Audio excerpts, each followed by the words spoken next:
Let's have a chat.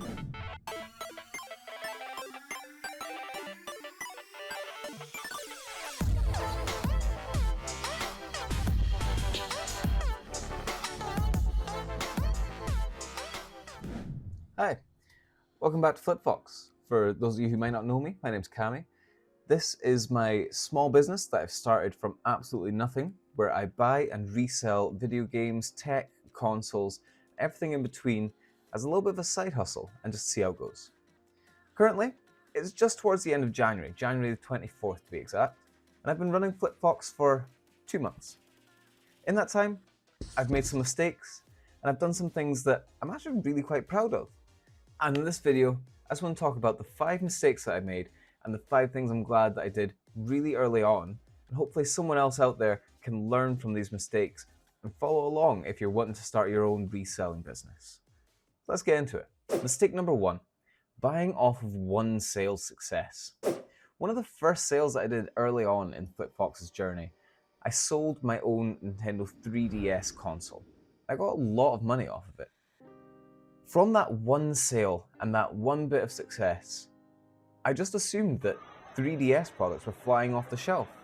And I went out onto eBay and I spent money on 3 3DS game cartridges. These have been sitting on my shelf for 2 months now. No matter how I've tried to sell them, for what price or where, these have continued to sit on my shelf and be a burden. This is lost money, and I just wish that I did some market research before I went out and bought them. What have I learned from this? One good sell doesn't mean that you've cracked the market.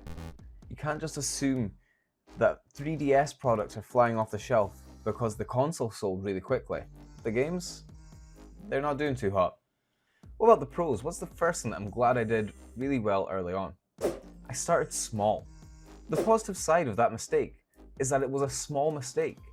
Yes, these 3 games have been sitting on my shelf doing nothing for 2 months, but this was a £12.73 mistake. £12.73 is all this cost me, so I haven't lost lots of money. I didn't go all in on one huge purchase, putting all of my eggs in one basket. So when things didn't sell, it wasn't devastating. My mistakes were cheap lessons, and that's a really good place to be when you're starting out. It meant I could learn without stressing out about it. Mistake 2, ignoring sell-through rate. Another mistake that I made early on was focusing too much on individual listing prices and not enough on how much of a sell-through rate those items have. I bought a bundle of Master System games because they individually sell for good prices. These games cost me £24.05. And from market research, I could see that these were a combined total of about £40 worth of individual games. So I bought it without even thinking too much. The problem is, they don't sell very often. They look great on paper, but in reality the demand just isn't there. On paper, this game, it's about £10 to £15 to the one person in the world who bought it 6 months ago. Those 5 games have been sitting on my shelf just as long as the 3DS games, 2 months. But again, it was a small mistake, £24, it is what it is. High value doesn't mean high demand. The good thing is though, I learned a valuable lesson from that. There's a difference between value and liquidity. Something can be worth good money and still be bad value if it takes months to sell. Now I don't just ask, how much can this sell for? I ask myself, how quickly will it sell? And this has led me on to one of the best things that I have found early on within my reselling career. Before, I didn't know that this tool was available, but on eBay, there is a function for sellers where you can type in whichever item you want. It will give you the average price that that item has sold for, as well as the sell-through rate. How often does this item sell? This has really helped me discover what is worth buying and what I should just leave alone. Mistake number 3, turning down a real offer. One mistake that still annoys me to this day. I had an offer for the Master System games. It was about £15 lower than my asking price for all of them. I turned it down because that offer came through 3 days after I listed them up for sale. And I thought, that's quite quick. I'm going to turn this down and get what I actually asked for it. That was my one and only offer. Had I accepted it, instead of being down £25, I would be up by £20. In hindsight, that was probably the market telling me the truth. These games aren't worth as much as I thought they were.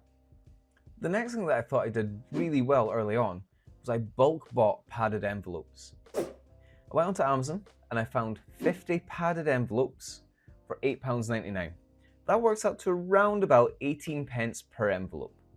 Contrasting to that, one time I had to go into a post office last minute and buy a single envelope, and it set me back £2. The sheer difference in cost between one envelope from the post office and bulk buying them online is immense. If I had to spend £2 for every game that I sold, I would barely be making any profit. But bulk buying those envelopes not only was convenient by having access to the envelopes at home, but it saved me so much money. And speaking of money, that leads me on to the next thing that I think I did wrong. I didn't start cross-posting early enough. Initially, when I started FlipFox, I posted entirely onto Facebook Marketplace and Gumtree. Didn't get any sales in there within my first week, so then swapped over to Vinted.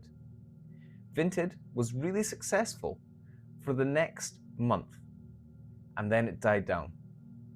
I put all my eggs into one basket and posted exclusively onto Vinted for that first full month of running FlipFox. When January started, the sales had died down, I wasn't getting any income, wasn't selling anything. I started listing onto eBay as well as Vinted, and the sales skyrocketed again.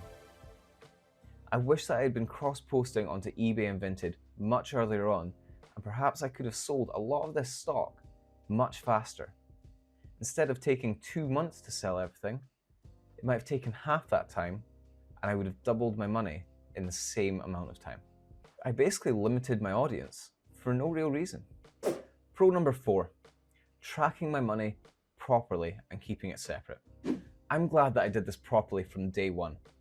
I set up a spreadsheet on Google Sheets where I tracked every single income and outgoing for FlipFox. Beyond this, I also created a separate pocket in my bank account. I'm with one of those banks where you can just create a virtual pocket to keep your money in, and it keeps it separate. It's like a mini savings account. By keeping track of my incomings and outgoings, it's helped me to see how much money I actually have access to and how much money we have made in this journey. For those who aren't aware, in the UK, the HMRC has a tax. It's affectionately known as the side hustle tax. And once you make over £1,000 worth of sales, they start looking at your business and whether or not you need to pay tax on it. I thought it would take me months upon months to reach that end goal of £1,000. But we're nearing the end of January, and I've hit £750 worth of sales. It's not going to take long to get that extra 250, and there's still another 3 months to go before they start looking at the tax numbers. Having that spreadsheet has really helped keep a track and a good realistic sense of where my finances are. And then having that money kept separate in a bank account means that I'm not accidentally spending it in day-to-day life. I'm not going out to the shops to do my weekly food shop and spending £50 of FlipFox's money. I can entirely keep that money separate and spend it exclusively on FlipFox things. Mistake number 5, unrealistic content expectations. When I started FlipFox, I knew that I wanted to document it and put the series out there for people to follow along and see realistically what goes into this. How much money am I putting in and how much money am I getting out? There's a lot of other side hustle flippers out there on YouTube, Facebook, Instagram, etc. who document their journey, and yes, a lot of them are honest about how much money is coming and going, but not many of them are in the UK. And those who are in the UK, I personally haven't seen any who are upfront about every single cost. I'm not saying there isn't, I'm just saying I haven't personally seen it. So I wanted to be that person to document absolutely everything about this business and the journey. I set myself the goal of posting 1 video a week as I go through FlipFox's life. Unfortunately, I work a full-time job. I don't have time to go to work and come home and edit a video without getting completely burnt out. Beyond that, to record the videos, I like to do it in daylight.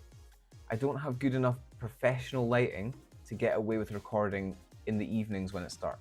We're in the middle of winter just now and it gets dark at around 4 o'clock. That means that when I come home from work, recording's out of the question. I only have 2 days a week that I can actually record a video. Then have to go and edit it, get the thumbnail made, do research about what I should put in the description and the title. It takes a lot more time than I bargained for. And 1 video a week is just too unrealistic. To counteract that though, this brings me on to point number 5. Adjusting for burnout before it's too late. The good thing is, I noticed it early, how much work goes into making these videos, and even just running FlipFox as a whole. Yes, it's only an hour or so each day that I spend researching products and trying to find things to buy and sell, but it all adds up. I've managed to limit myself on how much effort I'm putting into this so that I don't burn out and give up on it immediately. We're 2 months in and I'm still going strong, but I've had to cut down on my content. Instead of posting 1 video a week, I'm lowering it to 1 video every 2 weeks.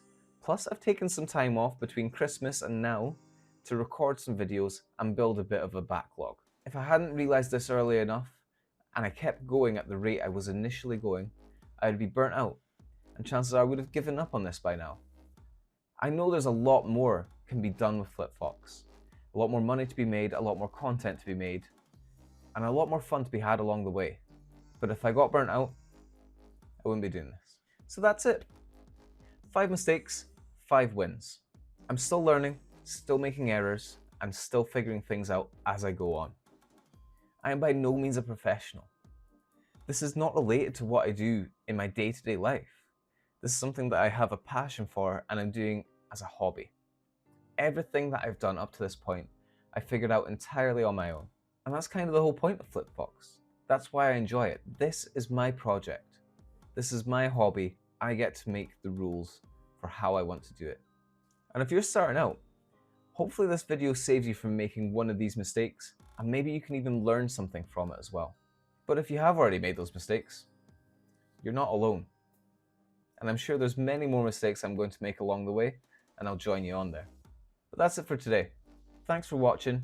And if you learned anything from this video, please hit that subscribe button and give me a like. And let me know down in the comments if there's any more tips and tricks that you think I could benefit from or anybody else in the community could learn from. I'll see you later.